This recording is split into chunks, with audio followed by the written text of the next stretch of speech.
2024-এর নির্বাচনের প্রস্তুতি শুরু হয়ে গেছে। অমিত শাহের বঙ্গ সফরের পর যেন আরো বেশি কড়াকড়ি বেড়ে গিয়েছে, কারণ শাহের শাহী টার্গেট হলো বাংলা থেকে 42-এর মধ্যে 35টা আসন পেতেই হবে। তো এত বড় টার্গেট হলে হার্ড ওয়ার্কটাও তো করতে হবে, তাই সব ছুটি বাতিল বিজেপির মোর্চা নেতাদের। এই বার্তা পেয়েছেন বিজেপির নেতারা। মঙ্গলবার অমিত শাহ এবং জেপি নাড্ডা তারা ক্লোজ ডোর বৈঠক করেন। এরপর কলকাতাতে হয় রাজ্য স্তরের বৈঠক। আগামী বুধবার থেকে সব ছুটি বাতিলের নোটিশ মিলল। তবে এখন কথা হলো কবে পাওয়া যাবে এই ছুটিগুলো।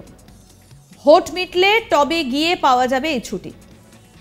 যদিও এখনো জানা যায়নি যে কবে থেকে লোকসভা নির্বাচন শুরু হবে। তাও কানাঘুষো শোনা যাচ্ছে এখনো প্রায় 100 দিনের কাছাকাছি বাকি রয়েছে নির্বাচনের, অর্থাৎ হাতে রয়েছে একেবারে কম সময়। তাই বিজেপি নেতাদের ছুটি বাতিল করা হয়েছে। এ নিয়ে কি বলছেন রাজ্য সভাপতি সুকান্ত মজুমদার, শুনবো। আপনারা জানেন যে বিজেপি একটি সাংগঠনিক দল। বিজেপির সাংগঠনিক এই দলের অনেকগুলো নিয়ম আছে। তার মধ্যে একটি নিয়ম হচ্ছে কেন্দ্রীয় পদাধিকারীর বৈঠক হওয়ার 7 দিনের মধ্যেই, মোটামুটি 7 থেকে 10 দিনের মধ্যে রাজ্য পদাধিকারী বৈঠক হয়। তো আমরা সেই রাজ্য পদাধিকারী বৈঠক করলাম এবং আগামী দিনে প্রয়োজনে জেলা পদাধিকারী বৈঠকও হবে। সেখানে লোকসভা ভোটকে সামনে রেখে তার প্ল্যানিং হয়েছে। অবভিয়াসলি সেটা একটা বস্তু, মানে সেটা একটি বিষয় বিন্দু, কিন্তু তার সাথে সাথে অন্যান্য বিষয়ে প্ল্যানিং হয়েছে। আমাদের সংগঠনকে কীভাবে আগামী দিনে শক্তিশালী করা হবে, সমস্ত বিষয়ে কথা হয়েছে। বিজেপি সাংগঠনিক দলের নিয়ম আছে, লোকসভা ভোট নিয়ে প্ল্যানিং হয়েছে, এছাড়াও সংগঠন নিয়ে প্ল্যানিং রয়েছে বলছেন সুকান্ত মজুমদার। এ নিয়ে আমাদের কলিগ সুজয় কি প্রতিবেদন তুলে ধরলো দেখব। 2024-এর লোকসভা নির্বাচনের প্রস্তুতি শুরু হয়ে গেছে বলা যেতে পারে। একদিকে যখন তৃণমূল কংগ্রেস নেত্রী স্বয়ং মমতা বন্দ্যোপাধ্যায় তিনি জেলা সফর শুরু করেছেন, ঠিক সেইভাবেই এ রাজ্যের প্রধান বিরোধী দল বিজেপিও দফায় দফায় সাংগঠনিক বৈঠক শুরু করছে। আমরা জানি যে কেন্দ্রীয় স্বরাষ্ট্রমন্ত্রী অমিত শাহ এবং বিজেপি সর্বভারতীয় সভাপতি জেপি নাড্ডার বঙ্গ সফর শেষ হতে না হতেই বিজেপির রাজ্য কমিটির বিশেষ বৈঠক হলো। আর এই বিজেপির রাজ্য কমিটির এই বৈঠকে একেবারে চমকপ্রদ বক্তব্য রাখলেন কেন্দ্রীয় পর্যবেক্ষক মঙ্গল পাণ্ডে। এই রাজ্য কমিটির বৈঠকে তিনি রাজ্য নেতৃত্বের উদ্দেশ্যে একেবারে কড়া বার্তা। জানুয়ারি মাস থেকে কোনো রাজ্য নেতৃত্ব, এমনকি শুভেন্দু অধিকারীও এবং সুকান্ত মজুমদারও 100 দিন, কমপক্ষে 100 দিন ছুটি নিতে পারবে না। সমস্ত ছুটি বন্ধ, রাজ্য নেতৃত্বের সমস্ত ছুটি বন্ধ। টার্গেট 2024-এর লোকসভা নির্বাচন। আর বাংলা থেকে 35টি আসন যে টার্গেট কেন্দ্রীয় স্বরাষ্ট্রমন্ত্রী অমিত শাহ যে টার্গেট দিয়েছে, সেই টার্গেট পূরণ করতে বলা যেতে পারে রাজ্য নেতৃত্বের সমস্ত ছুটি বাতিল করে দিলেন।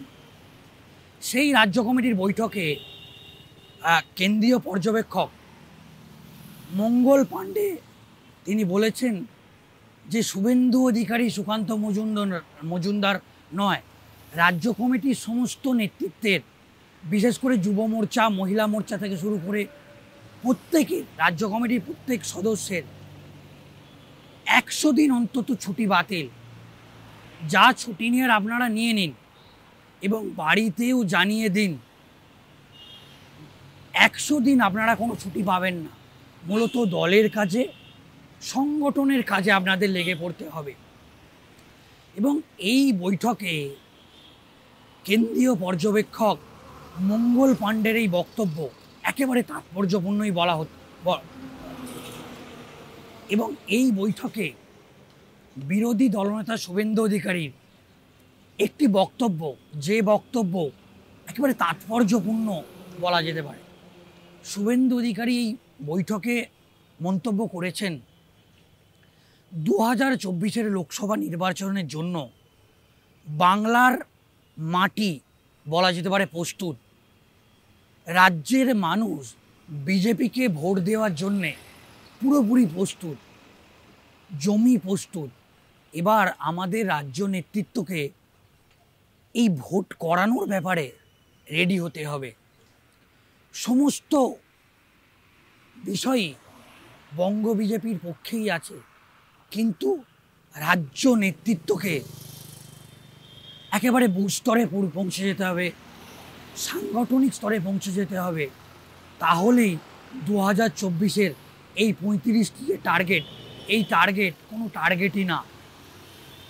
আর এই বৈঠকে বিজেপি রাজ্য সভাপতি সুকান্ত মজুমদার তিনি মন্তব্য করেছেন যে কেন্দ্রীয় সম্পাদক অনুপম হাজরাকে যেভাবে শৃঙ্খলা রক্ষা না মানার জন্যে যেভাবে সাসপেন্ড করা হয়েছে, ঠিক সেইভাবেই এরপর থেকে যদি কোনো কেন্দ্রীয় নেতৃত্ব হোক বা রাজ্য নেতৃত্ব তারা যদি দলবিরোধী মন্তব্য করে বা রাজ্য নেতৃত্বের নির্দেশ না মানে, তাহলে তাদের বিরুদ্ধেও কিন্তু এই ধরনের শাস্তি বা খাঁড়া নেমে আসতে পারে। কিন্তু সবথেকে যে বিষয়টা তাৎপর্যপূর্ণ, 2024-এর লোকসভা নির্বাচনের আগে জেপি নাড্ডা এবং অমিত শাহ যে কড়া নির্দেশ বঙ্গ বিজেপির উদ্দেশ্যে দিয়েছে, সেই নির্দেশ কিন্তু বলা যেতে পারে একেবারে অক্ষরে অক্ষরে মানতে হবে। এবং সেটা গতকালের যে রাজ্য কমিটির বৈঠক, সেই বৈঠকে একেবারে স্পষ্ট করেছে। এবং এই বৈঠকে অমিত মালব্য থেকে শুরু করে আশা লাকড়া, এমনকি শুভেন্দু অধিকারী এবং সুকান্ত মজুমদার, তারা কিন্তু এই বৈঠকে উপস্থিত ছিলেন। এবং এই বৈঠকের দুটি বিষয়ে খুবই উল্লেখযোগ্য।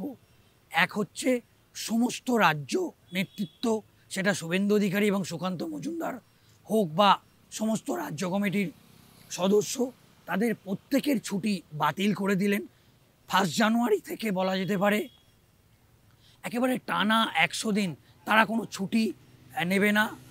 এবং 2024-এর লোকসভা নির্বাচনের জন্য এবং যে 35টি আসনের টার্গেট অমিত শাহ বেঁধে দিয়েছে, সেই টার্গেটের জন্যে একেবারে ঝাঁপিয়ে পড়তে হবে। সেই বার্তা একেবারে মঙ্গল পাণ্ডে একেবারে সুকান্ত মজুমদার, শুভেন্দু অধিকারীকে পাশে বসিয়ে সমস্ত রাজ্য নেতৃত্বের কাছে এই কড়া বার্তা একেবারে তুলে ধরলেন। গত লোকসভা নির্বাচনে দেশে 303টি আসন পেয়েছিল বিজেপি। এবারও মোদী যে হ্যাট্রিক করবেন সেই নিয়ে আশা রাখছেন বিজেপির কর্মকর্তারা। রাজ্য বিজেপির নেতারা বলছেন দলের কেন্দ্রীয় নেতৃত্ব বাংলার ওপর বিশেষ নজর রাখছেন। এর মাঝে শাহ নাড্ডার বঙ্গ সফর বেশ তাৎপর্যপূর্ণ। তারই মাঝে সমস্ত ছুটি ক্যান্সেল, যেখানে বলা হয়েছে আগামী 1 জানুয়ারি ছুটি পাওয়া যাবে, ব্যাস ওই পর্যন্তই। তারপর 2 জানুয়ারি থেকে টানা কোনো ছুটি ভোট পর্যন্ত মিলবে না।